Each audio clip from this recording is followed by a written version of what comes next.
역대상 28장 29장을 보는 날인데 28장 좀 전체를 다 봤으면 좋겠습니다. 1절에서 21절까지 쭉 같이 읽으면서 다윗의 마음을 같이 좀 느껴봤으면 좋겠어요. 다윗이 어떤 마음으로 성전 건축에 대한 마음을 갖게 됐고 그 건축에 대한 마음을 이양하고 있는지 한번 되돌아보면서 점검하는 시간 갖도록 하겠습니다.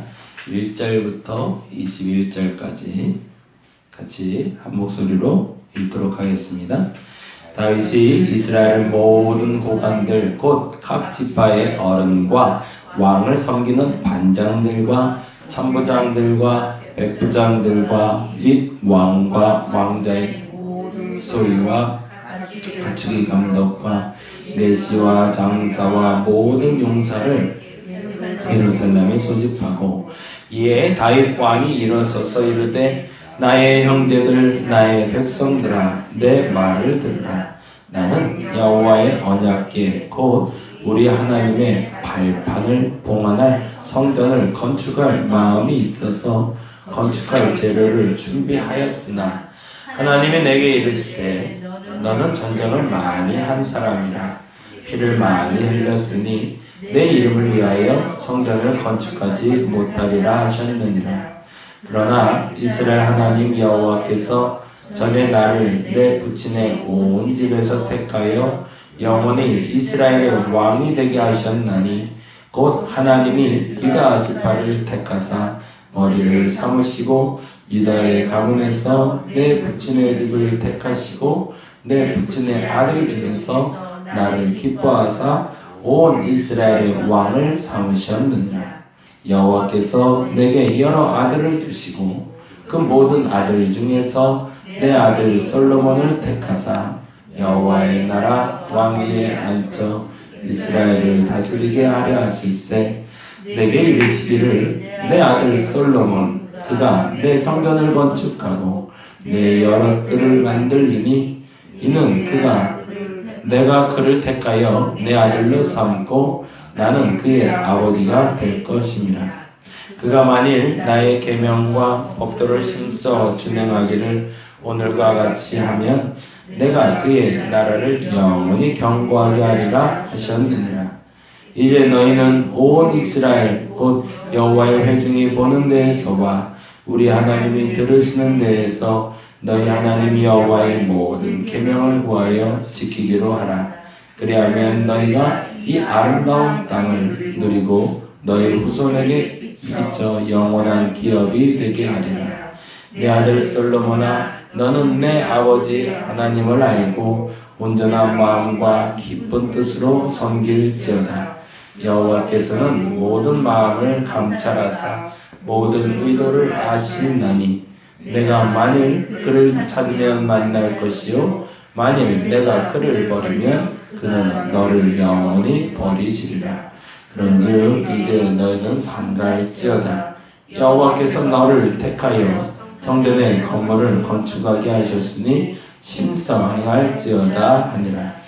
다윗의 성전의 복도와 그 집들과 그 국관과 다락과 골방과 속죄소의 설계도를 그의 아들 솔로몬에게 주고 또 그가 영감으로 받은 모든 것 곧 여호와의 성전의 뜰과 사면의 모든 방과 하나님의 성전 국관과 성물 국관의 설계도를 주고 또 제사장과 레위 사람의 반일과 여호와의 성전에서 섬기는 모든 일과 여호와의 성전을 섬기는 데에 쓰는 모든 그릇의 양식을 설명하고 또 모든 섬기는 데에 쓰는 금기구를 만들 금의 무게와 모든 섬기는 데 쓰는 은기구를 만들 은의 무게를 정하고 또 금 등잔대들과 또 그 등잔 곧 각 등잔대와 그 등잔을 만들 금의 무게와 은 등잔대와 그 등잔을 만들 은의 무게를 각기 그 기구에 알맞게 하고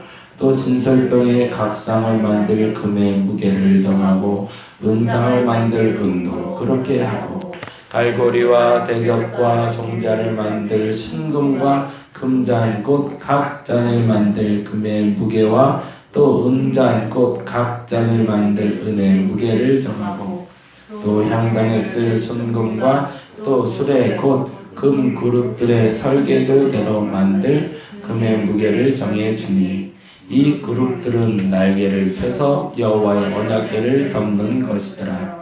다윗이 이르되 여호와의 손이 내게 임하여 이 모든 일의 설계를 그려 나에게 알려주셨느니라. 또 그의 아들 솔로몬에게 이르되 너는 강하고 담대하여 이 일을 행하라.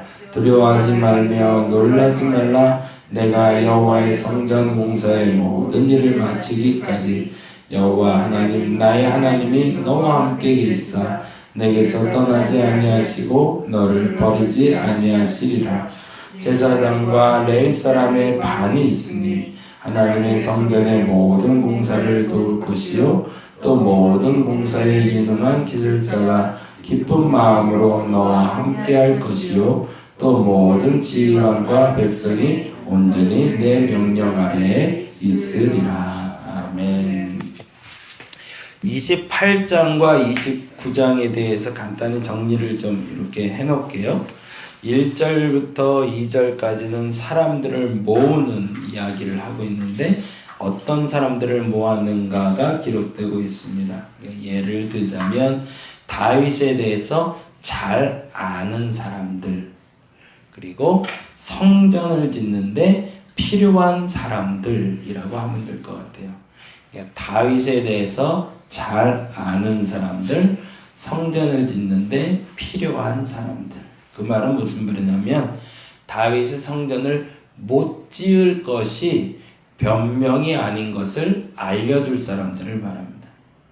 그러니까 자기가 능력이 없어서 성전을 안 짓는 게 아니라 이게 다 하나님의 뜻이야 라고 말하고 싶은데 그 말에 대해서 정직하게 반응해 줄 수 있는 사람들, 그리고 그것을 준비해 줄 수 있는 사람들을 1절과 2절에 모으는 장면이 나옵니다.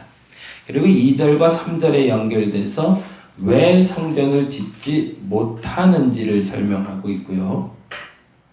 그냥 X표 딱 해놓으시면 될 것 같아요. 안 돼 라고 말하신 이유, 할 수 없어서가 아니라 하지 말라기 때문이다. 그게 이제 정답인 거죠. 너의 능력이 없어서가 아니라 그게 하지 말아야 될 일이기 때문이다. 근데 그게 죄는 아닌 거죠. 그죠? 그리고 4절부터 7절까지는 그 일은 솔로몬이 할 일이다. 하나님이 하라 하는 일을 하는 것이 온전한 것이고 하나님이 하라 하는 사람이 하게끔 하는 것이 온전한 것이다. 그래서 거기에는 2절부터 7절까지는 그렇게 적어 놓으시면 좋겠어요. 신앙은 그래서 결단이다. 신앙은 결단이다. 자꾸 하고 싶은 거 많아지는 것도 나쁘지 않습니다. 그러나 하고 싶은 걸 하는 것이 하나님의 일이 아니라 하나님이 하라 하는 일을 하는 것이 진정한 신앙생활이다. 다윗은 그걸 알고 있었고 또 하나 내가 하고 싶은 일을 해야 될 사람이 하게끔 해주는 게 신앙생활이다. 내가 하고 싶은 일을 그 누군가가 하게끔 해주는 게. 교회가 이렇게만 들어가면 상처받을 일이 없을 거예요. 내가 하고 싶은데 저거 너무 내가 하고 싶었는데 저 사람이 해야 될 것 같아서 저 사람이 다 할 수 있도록 다 준비해 줄 수 있는 사람들, 그런 사람들만 모여 있으면 불화가 없을 겁니다. 근데 문제는 그것을 기쁘게 해야 된다는 거죠. 그게 의무감으로 되는 것이 아니라 기쁨이에요. 8절부터는 지도자들에게 그래서 그 권면을 합니다. 아까 말한 그 말을 알아들을 수 있는 사람들에게 설득하기 시작합니다. 이래야 되는 게 맞아. 내가 하고 싶어 하는 게 아니라 하나님 기뻐하는 일을 해야 돼. 그리고 9절에서 10절은 솔로몬을 다시 한번 설득하고요. 이 설득하는 과정에서 걱정하지 말라고 말하며 11절에서 19절까지는 이미 이 설계도가 완성되어 있다라고 얘기하고 있어요. 이 일을 하나님이 이미 계획하고 이루어가고 계시다라는 얘기가 20절, 21절을 통해서 이야기하며 격려하고 있는 것이 28장의 이야기입니다. 이 얘기를 제가 장황하게 하는 이유는 이 글을 읽는 독자들이 있기 때문에 그래요. 이 글을 읽는 독자들은 누굴까요? 역대상을 기록했던 포로 후기에 돌아와 스룹바벨과 그리고 그들 통해서 지어진 에스라를 통해서 지어진 성전에 대해서 이야기하고 싶기 때문에 그렇습니다.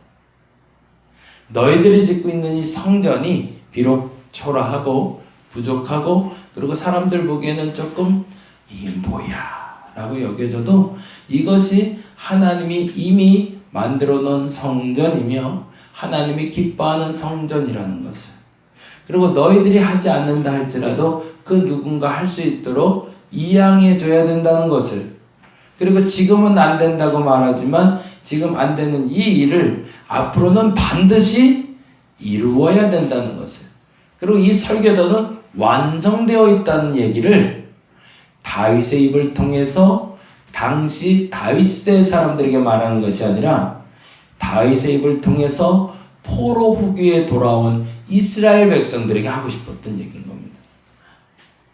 그리고 나서 그 독려 과정에서 나온 게 바로 그래서 29장이에요. 28장은 당연히 이 성전은 지어져야 되며 과거 다윗이 짓지 않고 놨던 이유, 포로 후기에 방치됐던 이유도 다 누구를 위해서다? 너희가 짓게 하기 위해서다 라는 것을 설명해 주고 난 후에, 그러면 이것을 짓기 위해서 필요한 것이 있다. 그게 뭘까요? 헌금이죠. 이 스룹바벨 성전을 짓기 위해서 우리에게 꼭 필요한 것이 있는데 너희가 헌금을 해줘야 된다. 너희가 정성껏 물질을 드릴 수 있어야 된다. 그래서 그 독려하는 마음을 과거 다윗 시대로 돌아가 다윗도 이렇게 헌금을 했고 그때 당시 백성들도 이렇게 헌물을 드렸으니 너희도 이렇게 헌물을 해야 된다고 말하는 게 29장입니다. 그러니까 28장과 29장을 읽을 때는 지금 말씀드린 것처럼 다윗 시대를 1차적으로 읽어내야 되지만 더 중요한 것은 이 다윗이 한 것처럼, 왜냐하면 이스라엘 백성들에게 다윗은 가장 본받고 싶은 사람이거든요. 다윗도 그랬던 것처럼 너희가 지금 그렇게 해야 된다는 걸 말하고 싶은 역대기 기자의 간절한 마음이 담겨 있는 겁니다. 그래서 그때 다윗도 하고 싶었는데도 못했던 그 성전을 너희가 짓게 됐으니 얼마나 영광이냐. 그 위대한 다윗도 하지 못했던 일인데, 근데 그 일을 하나님 우리에게 맡기셨으니 얼마나 행복하냐. 이 일을 기쁨으로 감당해야 된다. 그 얘기를 하는 것이 바로 28장이고요. 그래서 사실은 20절, 21절은 솔로몬에게 하는 얘기가 아니라 그 후손들, 지금 포로 후기에 돌아와 성전을 지어야 되는 사람들에게 하는 얘기가 되는 겁니다. 그러니 이렇게 읽어지는 거죠. 솔로몬이 두려워할 일이 없거든요. 준비 다 됐고 나라는 강성하고 나라가 태평성대인데 내가 두려워하고 염려할 필요 없거든요. 그러니까 이 말은 사실은 솔로몬에게 하는 얘기가 아니라 포로 후기에 돌아와서 우린 아무것도 없는데, 우린 초라한데, 우린 할 수 없는데 라고 말하는 이들에게 다윗도 못 지었던 그 성전을 짓는 그 마음을 너희에게 주셨으니 얼마나 기쁜 일이냐, 이런 마음으로 감당해라 라고 이야기하며 20절, 21절을 얘기하고 있는 겁니다. 읽어볼까요? 읽겠습니다. 또 그의 아들 솔로몬에게 이르되는 빼셔야 되는 거예요. 그래서 사실은 또 그의 아들 솔로몬에게 이르되는 이렇게 싹 빼놓으시고 너는 이라고 할 때 그때 포로 후기에 돌아온 이스라엘 백성들이라고 생각하시고 읽으시면 돼요. 지금 돌아와 회파된 그 성전을 새로 지어야 될 너희는 이렇게 읽으시면 맞다는 거죠. 지금 이 무너진 성전과 성벽을 지어야 되는 너희는, 이제 읽어봅니다. 강하고 담대하게 이 일을 행하라. 두려워하지 말며 놀라지 말라. 내가 여호와의 성전 공사의 모든 일을 마치기까지 여호와 하나님 나의 하나님이 너와 함께 계시사 내게서 떠나지 아니하시고 너를 버리지 아니하시리라. 다윗의 하나님이 너희와 함께할 터이니 포로 후기에 돌아온 너희와도 함께할 거니 걱정하지 마라. 그리고 나서 얘기하는 게 우리가 주기장창 역대상을 계속 보면서 말했던 사람들, 레위인 얘기가 나와요. 그 접착제와 같은 그 사람들이 너희를 도와줄 것이다. 그러면서 21절에 이렇게 얘기합니다. 제사장과 레위 사람의 반이 있으니 여호와의 하나님의 성전의 모든 공사를 도울 것이요 또 모든 공사에 유능한 기술자가 기쁜 마음으로 너와 함께 할 것이요 또 모든 지휘관과 백성이 온전히 내 명령 아래에 있으리라. 그들이 도와줘 접촉제 역할을 할 테니 걱정하지 마라 라고 얘기하는 거죠.